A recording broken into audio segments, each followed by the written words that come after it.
రేపటి నుంచి తెలంగాణ అసెంబ్లీ సమావేశాలు ప్రారంభం కానున్నాయి. కాళేశ్వరం ప్రాజెక్టుపై జస్టిస్ పిసి ఘోష్ కమిషన్ ఇచ్చిన నివేదిక గురించి ప్రత్యేకంగా చర్చించనున్నారు. దీనిపై అధికార విపక్ష సభ్యుల మధ్య వాడివేడి చర్చ జరిగే అవకాశం కూడా ఉంది. ఇప్పటికే ప్రధాన పార్టీల నేతలు అస్త్రశస్త్రాలతో సిద్ధమవుతున్నారు.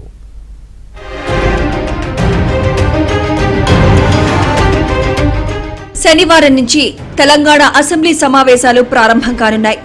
ఇటీవల మరణించిన శాసనసభ్యులకు మొదటి రోజు సంతాపం తెలపనుంది.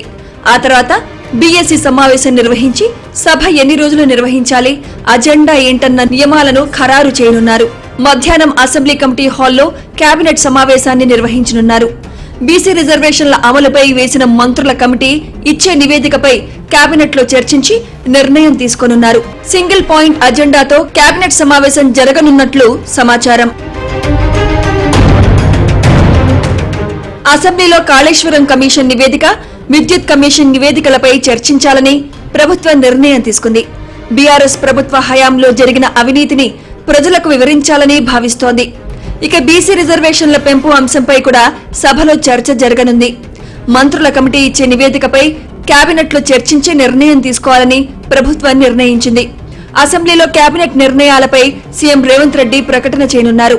సెప్టెంబర్ మొదటి వారంలో స్థానిక ఎన్నికలకు వెళ్లాలని ప్రభుత్వం భావిస్తున్న నేపథ్యంలో బీసీ రిజర్వేషన్ల పెంపుపై సమావేశంలో ప్రభుత్వం స్పష్టత ఇవ్వనుంది. ఉపరాష్ట్రపతి ఎన్నికపై కూడా అసెంబ్లీ సమావేశంలో చర్చ జరిగే అవకాశం ఉంది. ఇండియా కూటమి ఉపరాష్ట్రపతి అభ్యర్థిగా జస్టిస్ సుదర్శన్ రెడ్డిని పోటీలో పెట్టింది. ఈ నేపథ్యంలో సుదర్శన్ రెడ్డికి మద్దతు ఇవ్వాలని సభలో అన్ని పక్షాలను రేవంత్ రెడ్డి కోరే అవకాశం ఉంది. బీఆర్ఎస్ పార్టీకి అప్పుడే వణుకు మొదలైనట్టుంది. ఇప్పటికే మీ ప్రభుత్వ హయాంలో కేసీఆర్ గారే కర్మ, కర్త, ఇంజనీరు, కాంట్రాక్టర్ గా అన్ని రకాలుగా అసెంబ్లీలో పీపీటీ ద్వారా, పవర్ పాయింట్ ప్రజెంటేషన్ ద్వారా కాళేశ్వరం నుంచి గొప్పలు చెప్తే ఏమైందో అంటున్నా. మీ హయాంలోనే కట్టిరు, మీ హయాంలో కుంగిపోయింది, బొంగలు పడ్డే కదా ఈరోజు కాళేశ్వరాన్ని ఏటీఎంకు మార్చుకునే సందర్భంలో చేయడం వల్లనే కదా ఈరోజు తెలంగాణ పరువు ప్రతిష్ట గంగలో కలిసింది. మీ వల్ల కదా అంటు మా ముఖ్యమంత్రి పదే పదే చెప్తున్నారు, అన్ని పక్షాలకు అవకాశం ఇస్తామని. ఈరోజు మాట్లాడితే మైక్ కట్ చేస్తున్నారని చెప్పంటున్నారు. తీద్దామా లెక్కలు? మీ పవర్ పాయింట్ ప్రజెంటేషన్ ఇచ్చుకుంటే బయట ప్రపంచం ఇచ్చుకోండి. ఇప్పటికే మీ యొక్క బండారం బయటపడ్డది. ఇక అసెంబ్లీ సమావేశాలకు బీఆర్ఎస్ సమాయత్తమవుతోంది. ఇందులో భాగంగా ఎర్రవల్లిలోని ఫామ్ హౌస్ లో కేసీఆర్ తో కేటీఆర్, హరీష్ రావు సహా బీఆర్ఎస్ నేతలు సమావేశమయ్యారు. అసెంబ్లీలో అనుసరించాల్సిన వ్యూహంపై నేతలకు కేసీఆర్ దిశానిర్దేశం చేశారు. అసెంబ్లీలో స్పీకర్ గడ్డం ప్రసాద్ ను బీఆర్ఎస్ ఎమ్మెల్యేలు కలిశారు. కాళేశ్వరం ప్రాజెక్టుపై పవర్ పాయింట్ ప్రెజెంటేషన్ ద్వారా వివరించే అవకాశాన్ని బీఆర్ఎస్ ఎల్పీకి కల్పించాలని స్పీకర్ కు వినతి పత్రాన్ని అందించారు.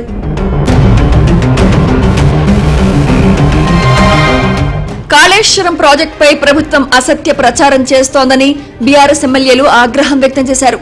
కాళేశ్వరంపై తాము పవర్ పాయింట్ ప్రెజెంటేషన్ ఇస్తే ప్రజలకు వాస్తవాలు తెలుస్తాయన్నారు. కాళేశ్వరం కమిషన్ నివేదికపై మాట్లాడే సమయంలో మైక్ కట్ చేయకుండా తమకు అవకాశం ఇవ్వాలని బీఆర్ఎస్ ఎమ్మెల్యేలు అన్నారు. కాళేశ్వరం మీద సత్యాలు ప్రజలకు తెలవాలంటే పవర్ పాయింట్ ప్రెజెంటేషన్ ని అసెంబ్లీలో మాకు అనుమతించండి. తద్వారా ఈ పవర్ పాయింట్ ప్రెజెంటేషన్ ద్వారా రాష్ట్ర ప్రజలకందరికీ కూడా కాళేశ్వరంలో ఏం జరిగింది, ఎన్ని కష్టాల కోర్చి కాళేశ్వరం ప్రాజెక్టు కట్టినరు, మరి 86 పిల్లర్లలో దాదాపు 2 పిల్లర్లు కుంగిపోతే ఆ 2 పిల్లర్లను ఇమీడియట్ గా రిపేర్ చేసి మరి ప్రజలకు సాగునీరు అందించాల్సిన పోయి బాధ్యతారహితంగా 2 పిల్లర్లను అడ్డం పెట్టుకొని ఇలా మిగతా ప్రాజెక్టులన్నీ కూడా నింపకుండా బీడు భూములుగా మార్చిన ఘనత తెలంగాణ ప్రభుత్వం అని చెప్పేసి ఈ వరదల నుంచి ప్రజలను రక్షించేందుకు వదిలిపెట్టేసి గాలి వదిలేసి బురద రాజకీయాలు చేయడానికి తెరలేపుతా ఉన్నది. తప్పకుండా నిజాలన్నీ కూడా బయటపెడతాం. మీరు చేసే అసత్య ప్రచారాన్ని కూడా తప్పుడని చెప్పేసి చేసే అసత్య ప్రచారాన్ని కూడా బయట పెడతాం. ఇక శాసనసభలో అనుసరించాల్సిన వ్యూహాలపై బీజేపీ అధ్యక్షుడు రామచంద్రరావుతో పార్టీ ఎమ్మెల్యేలు, ఎమ్మెల్సీలతో సమావేశమయ్యారు. అధికారంలోకి రాకముందు ప్రభుత్వం ఇచ్చిన హామీలపై ప్రభుత్వాన్ని ఎండగట్టాలని బీజేపీ నిర్ణయించుకున్నట్లు సమాచారం. దీంతో పాటు కాళేశ్వరం కమిషన్ నివేదికపై బీఆర్ఎస్ ను నిలదీయడంతో పాటు కాళేశ్వరం అవినీతి అక్రమాలపై కాంగ్రెస్ ను సీబీఐ విచారణ జరిపించాలని బీజేపీ ఎమ్మెల్యేలు కోరనున్నారు. కాళేశ్వరం రిపోర్ట్ వచ్చినా బీఆర్ఎస్ పై ఎందుకు చర్యలు తీసుకోవడం లేదని సభలో ప్రశ్నించేందుకు రెడీ అవుతోంది బీజేపీ. 420 తప్పుడు హామీలతోటి 6 గ్యారంటీలకు చట్టబద్ధ ఇస్తామని చెప్పి అసెంబ్లీ సాక్షిగా మాట్లాడినటువంటి రేవంత్ రెడ్డి గారు అన్ని పూర్తిగా విస్మరించడమే కాకుండా తెలంగాణ ప్రజానీకాన్ని మోసం చేసి 1,00,000 కోట్ల అవినీతిని కక్కిస్తా ఆ డబ్బులతోటే సంక్షేమ కార్యక్రమం చేపడతామని చెప్పిన రేవంత్ రెడ్డి గారు దాదాపు 2 సంవత్సరాలు గడుస్తున్నా ఇప్పటి వరకు ఎవరి మీద కేసులు పెట్టలేదు, ఏ ఒక్క అవినీతి అంశాన్ని బయట పెట్టలేదు.